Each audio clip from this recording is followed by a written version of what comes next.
Hello everyone. I'm doing this cute little landscape in watercolors this time. Would you like to try it out with me? Come on then, stay with me till the end and let's do this together. As always, I'm using this watercolor paper pad which has several sheets stuck together at the four edges, and one corner of it is left free so that we can take out the pages from that side with the help of a cutter. The rest of the four edges are stuck together so that they don't come off and stay firm together, and this way the paper doesn't warp and we have no need to take out the paper and tape it down onto any surface. And this is my color palette. These are artist grade watercolors.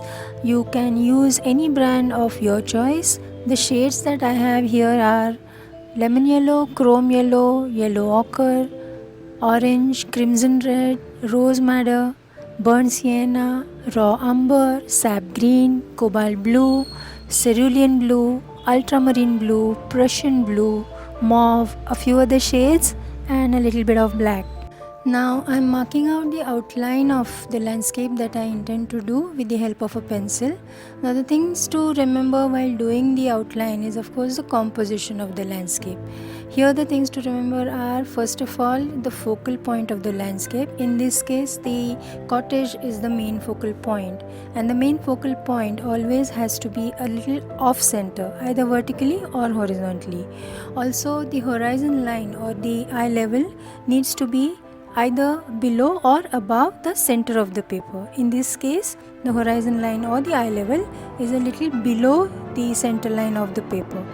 If you take care of these things, the composition turns out more aesthetic than it would otherwise. Also, another thing to remember is the placement of any other prominent element, like especially the trees, which should not be in the exact center of the paper, because if that happens then the paper sort of divides into two halves and that is not very appealing.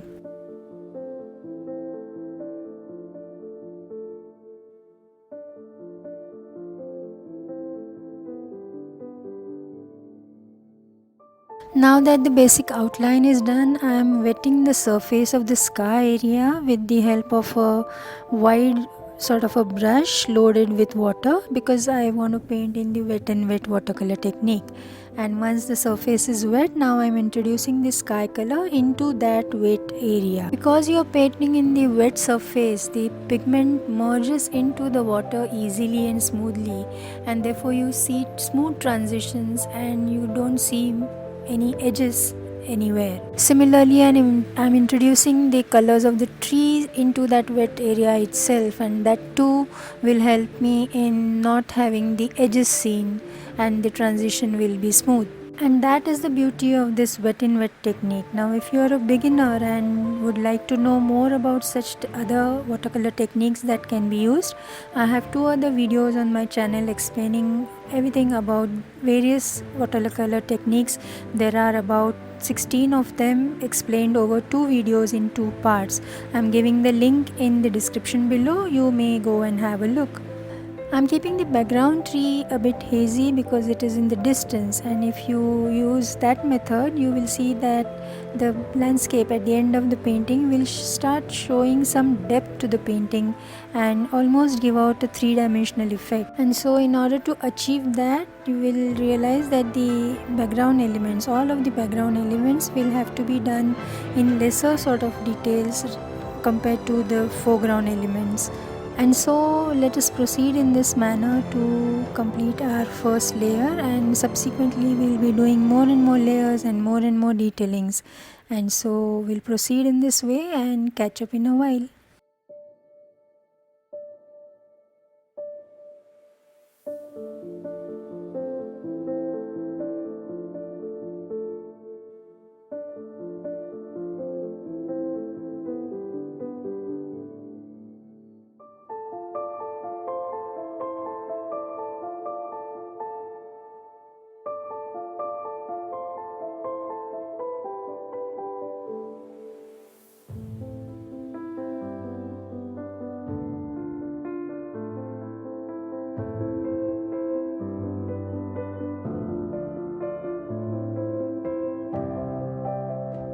Now I'm painting the shadow of the roof. This also helps in bringing out the three-dimensional effect. Shadows are in that sense very important if you want to have your painting show some depth and give out three-dimensional effects.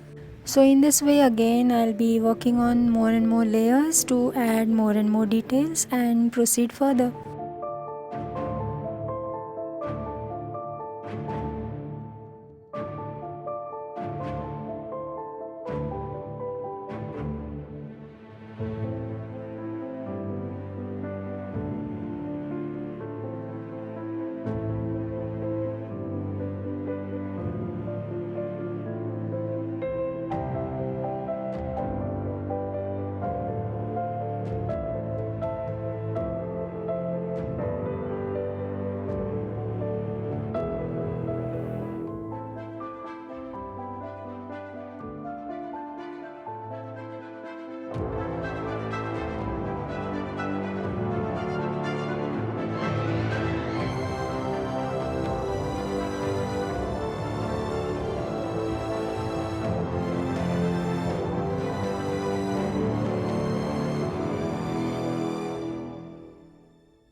The middle or the foreground trees can have more detailings, and so that is what I am doing now, adding more and more leaves to it with more and more shadings and variations of the shadings.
And so in this manner, after adding some more layers and few more detailings here and there, our painting is now almost getting done.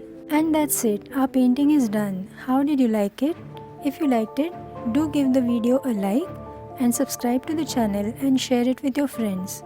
Also, don't forget to press the bell icon so that you get notifications for future videos. You may also leave your comments below as to how you liked the video and what else you would like to see. And do click on the end screens displayed here so that you can watch other videos. See you in the next video then.